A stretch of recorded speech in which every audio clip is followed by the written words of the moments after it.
Trukt už vadžio vėl iš pradžių. Šiandien mes esam prie mūsų vieno iš objektų, kuriam įrenginėjam ventiliuojamą fasadą.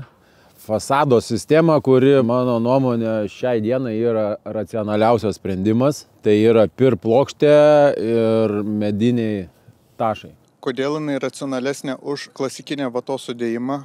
Tai vatos sudėjimas, tai čia iš vis yra jau pasenus ta technologija ir labai praktiškai, mes tai iš vis jau 5 metai mažiausiai nenaudojam ir nepatariam. Tai jeigu šiuo atveju turim 20 cm plokštę storio, tai vatos reikėtų 40, kad būtų taip pat šilta. Įsivaizduokit, kiek reikėtų pristorinti. Plius vatai reikia daug sąlygų visokių, tenais sandarus. O tai šičia nesigauna šalčio tilto, kadangi tai kieta šiltinimo medžiaga ir kai glaudžiasi viena prie kitos, tai turėtų gautis šalčio tiltas.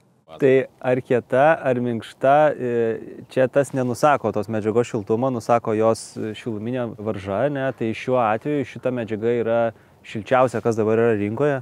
Tai lyginant su vata, kaip ir sako kolega, tai yra dvigubai šilčiau. Jinai yra pakankamai laikanti apkrovas, tai jai nereikia papildomo karkaso tarpuose, nereikia jai kažkokių tais metalinių kampų kiaurai ją, kas ir sudaro tas pagrindinis šalčio tiltas. Vienintelis šalčio tiltas tai yra mažo diametro varžtelis, kurių ten yra iki 2 vienam kvadrate. Čia yra vieninteliai tie šiluminiai nuostoliai, bet tai yra labai nereikšmingas skaičius. Šita sistema su plokšte yra labai paprasta, susiklijuoja plokštę, visą plokštumą, sandariai, sujungimai užsipučia, susimontuoja. Antras etapas – vertikalus karkasas, tai dedam 45 ant 50 tašą vertikaliai, tvirtinam su betonsraigčiais, mes dirbam su 7,5 ant 350, statmenai gręžiam ir kas 2 metrus po vieną 400 ilgesnį kampu iš apačios į viršų. Šalčio tiltų praktiškai nesigauna, nes į kvadratą gaunasi tik tai 2-3 betonsraigčiai. Ir viskas vertikalius pasidarius, horizontaliai susigrebestuoja, kokia bus apdaila, ar tai skalūnas, ar tai kaip šiuo atveju lentelės ir montuojasi apdaila. Taip ir plokštę mes klijuojame su klijais. Purškiamom putom, poliuretaniniais klijais, kitaip sakant. Tiesiog iš balionėlių labai paprastas procesas, nereikia nieko maišyti, jokių klijų, nieko, nusiperkat balionėlį, užpučiat, pridedat ir kad jinai nenučiuoštų, dar ten prismeigiuojat fasadinę smeigę, kaip pavyzdys, 1 ar 2. Čia kaip liaudė vadinamas makrofleksas, tik tai yra ne putos, tai yra klijai.